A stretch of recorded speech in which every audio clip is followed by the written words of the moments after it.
Hello' বন্ধু বান্ধৱীসকল, থাম্বনেইলটো চাই তোমালোকে ইতিমধ্যে গম পাইছা যে আজি মই কি বিষয়ৰ ওপৰত ভিডিঅ' বনাবলৈ ওলাইছোঁ।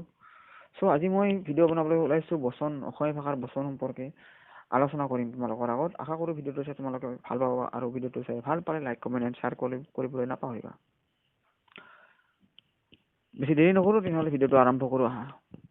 বচন বিশেষ্য শব্দবোৰৰ সচৰাচৰ এটাক বুজাবলৈ ব্যৱহাৰ হোৱা ৰূপ হ'ল একবচন ৰূপ, আৰু দুটাতকৈ অধিক বুজাবলৈ ব্যৱহাৰ হোৱা ৰূপ হ'ল বহুবচনৰ ৰূপ।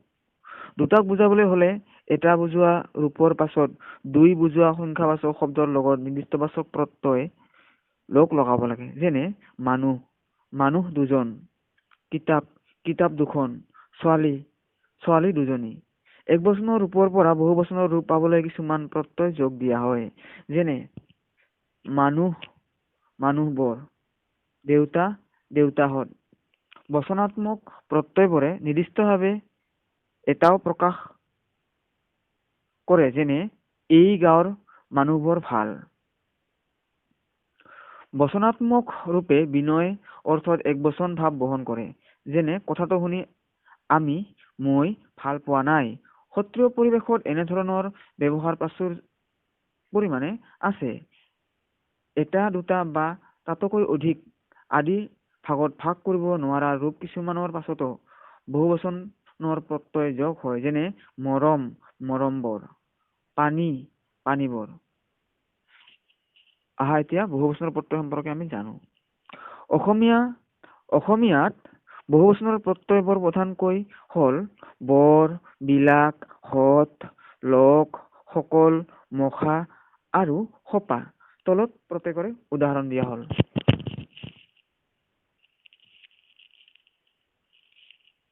যেনে বৰ বিলাক, প্ৰাণী আৰু অপ্ৰাণীবাচক শব্দৰ পাছত বৰ আৰু বিলাক প্ৰত্যয় লগ লাগে। যেনে পানীবৰ, ঘৰবোৰ, গৰুবোৰ, হুমুনিয়াবোৰ, বেদনাবোৰ, খৰিয়ালবোৰ, দণ্ডবোৰ, চাউলবোৰ, চাউলবিলাক, চৰাইবিলাক। মানুহৰ ক্ষেত্ৰত বৰ লগ লগালে নিম্নভাৱে বা অমান্য অৰ্থ আৰু বিলাক লগ লগালে উচ্চ ভাৱ বা মান্য অৰ্থ প্ৰকাশ কৰে। যেনে ল'ৰাবোৰ, মানুহবোৰ, মানুহবিলাক। কিন্তু চোৰবোৰ, ডকাইতবোৰ। এইবিলাক হ'ল বৰ আৰু বিলাকৰ উদাহৰণ। ইয়াৰ পিছত আছিল হত। কোনো ব্যৱসায়, জাতি, দল বা পৰিয়ালৰ অন্তৰ্ভুক্ত ভাৱ বুজাবলৈ হ'লে হত ব্যৱহাৰ কৰা হয়। যেনে কহাৰ হত, ছাতৰ হত, গোপাল হত। সম্বন্ধ বুজোৱা বিশেষ্য শব্দৰ পাছত সন্মান অৰ্থত হত লগ লাগে। যেনে দেউতাহঁত, দেউতাৰাহঁত, মাহঁত, মাৰাহঁত। সৰ্বনামৰ পাছত হত লগ লগাই কেৱল বহুবচনৰ অৰ্থ প্ৰকাশ কৰা হয়। যেনে ইহঁত, সিহঁত, তহঁত। জন্তু বুজোৱা শব্দৰ পাছত হত ব্যৱহাৰ কৰি মানুহৰ ক্ষেত্ৰত প্ৰয়োগ কৰিলে গালি বুজায়। যেনে কুকুৰহঁত, গৰুহঁত। এতিয়া আহিল লোক, বহুবচনৰ প্ৰত্যয়। লোকৰ ব্যৱহাৰ সচৰাচৰ সন্মানসূচক সৰ্বনামৰ পাছত লোক এই প্ৰত্যয়ৰ ব্যৱহাৰ হয়। যেনে তুমি, কিন্তু তোমালোক, তেওঁলোক। কেতিয়াবা বিশেষ্য শব্দৰ পাছতো লোকৰ ব্যৱহাৰ হোৱা দেখা যায়। যেনে চাহাব লোক। এতিয়া আহিল আন এটা বহুবচনৰ প্ৰত্যয় সকল। বিশেষ্য আৰু সৰ্বনাম শব্দৰ পাছত বেছি সন্মান বুজাবলৈ সকল যোগ দিয়া হয়। যেনে আপুনি, কিন্তু আপোনালোক, আপোনাসকল, ছাত্ৰ বন্ধুসকল, মন্ত্ৰীসকল, ডাঙৰীয়াসকল, আইসকল। বহুবচনৰ আন এটা প্ৰত্যয় হ'ল মখা। সামূহিকভাৱে হীন অৰ্থত মখা ব্যৱহাৰ কৰা হয়। যেনে ল'ৰা মখা, গৰু মখা। বহুবচনৰ আন এটা প্ৰত্যয় হ'ল সপা। হীন অৰ্থত ব্যৱহাৰ হয়। যেনে আত্মসন্মান সপা, মেডেল সপা।